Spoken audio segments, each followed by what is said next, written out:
Welcome back to So Arizona. I'm Kara, and today I'm talking about a very special plant. According to the Royal Botanical Gardens, Kew, there are nearly 23,000 species of legumes. Those include soybeans, lentils, chickpeas, many kinds of beans, all kinds of trees, and of course cowpeas. As I was researching cowpeas, I came across some very interesting history that I want to share with you. Cowpeas were domesticated in Africa 5,000 to 6,000 years ago and arrived in the Americas along with the slave trade. As the Spanish established missions across the Southwest, cowpeas were also included in the missionary gardens. The Tohono O'odham people valued cowpeas for their heat and drought tolerance and also grew them in their fields. Cowpeas were considered survival food during the Civil War because cowpeas and field corn were considered animal feed. So rather than burn cowpea and cornfields, soldiers left them untouched. Since most other field crops and food sources were destroyed, cowpeas and field corn became important food sources for hungry residents. If you could only include one legume in your garden, one that would shade the soil and conserve moisture, one that would increase photosynthesis to feed the soil biology below, one that would fix nitrogen to make your soil more fertile, and one that would attract beneficial insects to keep your garden healthy as a whole, all while providing you with nutritious food, look no further than the cowpea. For some reason, many people say that they don't like beans, but I am here to promote the wonders of beans, specifically cowpeas, in this video. Let's get into all of the incredible benefits of growing these little powerhouses in your garden. Cowpeas go by many different aliases, such as southern peas, Crowder peas, field peas, and black-eyed peas. No matter what you call them, they deserve a spot in your garden for their versatility, and I promise you, they deserve more of a prominent role in your kitchen than just for good luck on New Year's Day. Cowpeas are an incredibly easy plant to grow. All they need is a sunny spot, consistent watering, and sometimes support depending on their growth habits. They grow relatively quickly, and you can eat the pods when they're tender and green, or you can wait and let them dry on the plant and have dried beans throughout the winter. Cowpeas are incredibly drought resistant, largely due to what is going on underneath the soil. They can actually develop a taproot that's 8 feet long, and that taproot can go deep within the soil in search of water even on the hottest of days. This allows cowpeas to perform flawlessly on those very hot and dry summer days in southern Arizona. Because of this extensive root system, cowpeas are great for preventing soil erosion. Cowpeas, and all beans actually, are great at covering and cooling the soil.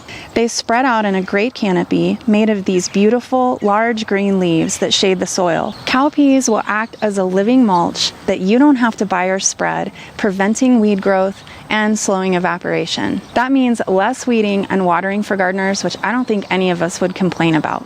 I love to use plants to shade and cover the soil and suppress weed growth. It's a much more budget-friendly option than buying mulch and spreading it. You're going to spend less time doing it and less money buying it, which is a win-win. Plus, it provides tons of food for you.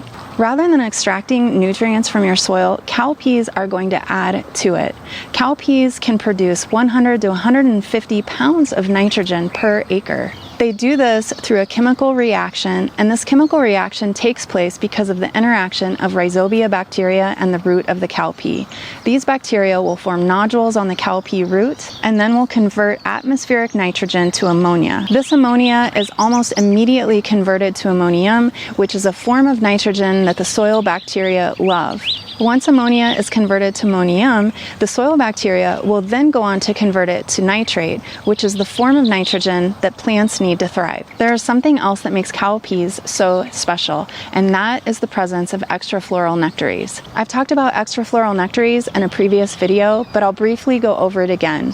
Extrafloral nectaries are glands outside of the flower or bloom that can produce nectar for pollinators and beneficial insects. These extrafloral nectary glands are present on the leaves and the stems and the petioles of plants, and there are actually many plants that produce extrafloral nectary, 2,000 species worldwide. Extrafloral nectar is a very important nectar source for many different pollinators and beneficial insects because it is high in sugars and amino acids. Extrafloral nectaries also allow access to nectar by smaller pollinators and beneficial insects that couldn't otherwise access that nectar because of the flower structure or because of their own and body structure.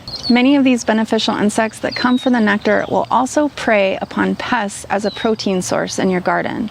By planting cowpeas, you are promoting biodiversity in your garden that will help establish a healthy balance between the good guys and the bad guys, and ultimately make your garden more productive. Cowpeas come in many different growth habits. Some are bushy and squat and compact, and others will vine up to 2 to 3 feet. For the upright vining type, all you need is a trellis or an arch or a support for them to climb on, and then they can provide shade for other plants that grow underneath them. I absolutely love plants that multitask, and cowpeas are one of those plants. As an alternative, you can include cowpeas in your Three Sisters gardening bed.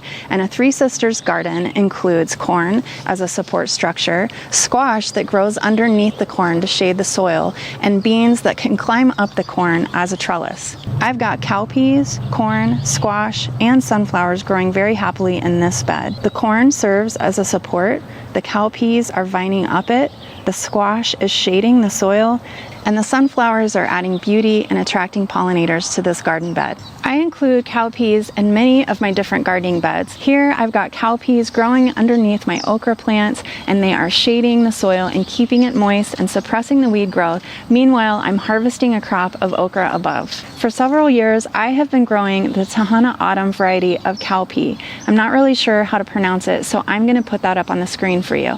They have the most adorable black and white pattern, like little black and white cows.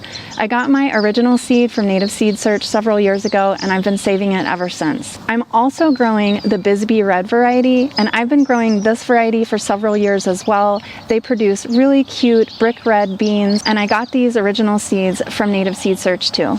I read a really interesting story about how Native Seed Search got these cowpeas, and I found this story on their website. In the 1980s, a man named James Cowan from Missouri was given a jar of mixed seeds by a truck driver. This truck driver told James that he was given this jar of mixed seeds by a Native American while he was in Bisbee.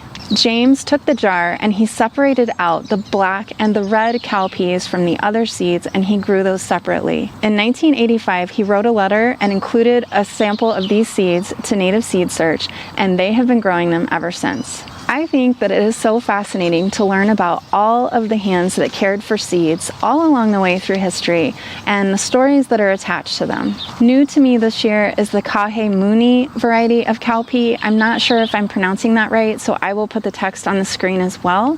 They are said to have very long, slender pods that produce a lot of beans. This is the variety that I'm growing underneath my okra, and so far they're producing the most beautiful lavender blooms. According to Native Seed Search website, they will produce small, speckled, dark beans. They were collected in the Rio Mayo watershed in Sonora, Mexico. Cowpeas are incredibly versatile in the kitchen. You can eat them while they're young and tender and green as a green bean, or you can use the dried beans in soups and stews and salads. They'll provide you with excellent nutrition, and they will also add so many benefits to you out in your garden. So what are you waiting for? Go ho row and plant some cowpeas.